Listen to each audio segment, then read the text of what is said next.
journal, Christophe Lamar. Bonjour Christophe. Bonjour Dimitri, bonjour à tous. L'Europe veut faire entendre sa voix pour dénouer la crise ukrainienne. À 10h45 précise ce matin, Emmanuel Macron va décrocher son téléphone pour un entretien avec le président russe Vladimir Poutine. Le chef de l'État veut apaiser les choses. En clair, dissuader Moscou d'emprunter le sentier de la guerre. William Molinier, que va-t-il lui dire précisément ? Eh bien, l'objectif d'Emmanuel Macron à très court terme, c'est de faire retomber l'intensité de cette crise. D'abord en passant le message très clair, explique un conseiller du président que cette crise aura un coût. Et pour cela, le chef de l'État veut montrer à Vladimir Poutine que les Européens sont unis, qu'ils parlent d'une même voix. C'était d'ailleurs le sens de l'échange mardi dernier entre le président français et le chancelier allemand, affiché de la robustesse et de la solidarité européenne. La marge de manœuvre diplomatique est ténue, reconnaît-on à l'Elysée, mais on veut croire qu'elle existe, notamment en montrant que les Ukrainiens sont prêts à avancer sur le statut autonomiste du Donbass en échange d'une désescalade militaire à la frontière. Dans un premier temps, la fin des tirs de sniper sur les soldats ukrainiens, l'ouverture de checkpoints, des mesures humanitaires et l'arrêt des cyberattaques. Reste à savoir si dans son bras de fer avec Joe Biden et l'OTAN, Vladimir Poutine est d'accord pour laisser un peu de place à la France et plus largement à l'Europe sur un sujet qui la concerne au premier chef. William Molinier du service police-justice d'Europe 1, empêcher le tête-à-tête entre les États-Unis et la Russie. Et pour ce faire, l'Europe peut en effet appuyer sur le bouton des sanctions économiques. Une agression russe ne serait pas sans conséquences pour les finances de Moscou. On parle bien sûr de la dépendance de l'Union européenne au gaz russe, mais l'inverse existe aussi. La Russie a également beaucoup à perdre en cas de conflit avec l'Europe. Élise Dangean. La Russie aurait fort à perdre si elle devait se passer d'un partenaire comme l'Union européenne, dont elle est le premier fournisseur d'hydrocarbures et notamment de gaz naturel.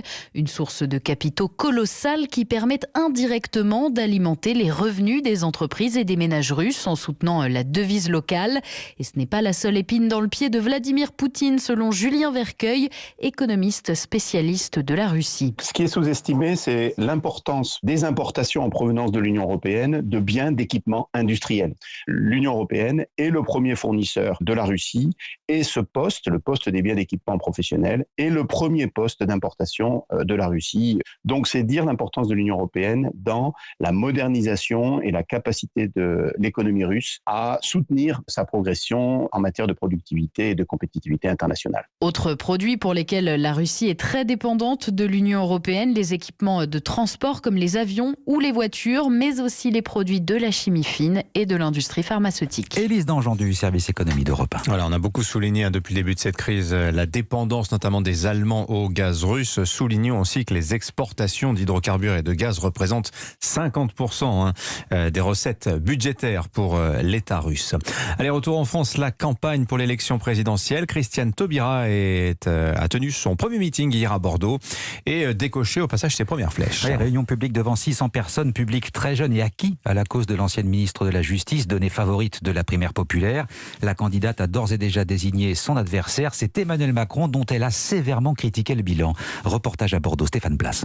Un inventaire sévère du quinquennat, sans jamais prononcer le nom du président de la République. Christiane Taubira pointe les promesses non tenues, énumère les échecs, le logement, l'éducation nationale, la santé, l'environnement et le processus démocratique. Nous allons donc revigorer nos institutions. Elles doivent cesser de favoriser la verticalité hautaine. Hidalgo, Jadot, Mélenchon ne veulent pas de cette primaire populaire. Taubira y croit plus que jamais. Nous acceptons le risque de la primaire populaire. René Char disait « Celui qui vient pour ne rien troubler ne mérite ni égard ni patience. » Nous allons continuer à nous battre. Oui, troublons ensemble. À la sortie de ce meeting, ces deux étudiants de 27 ans espèrent, eux, une participation forte. L'élan peut permettre de créer une dynamique qui peut amener Taubira ou le vainqueur de la primaire populaire, quel qu'il soit, plus loin. Certaines individualités comme Mélenchon qui vont avoir du mal à céder. Après, j'espère que cette vague de mobilisation soit suffisamment forte, que ce soit un événement déclencheur, en fait, une prise de conscience. L'ex-garde des Sceaux a répété hier soir qu'elle se soumet sans effort à cette primaire populaire et qu'elle en acceptera dimanche le verdict.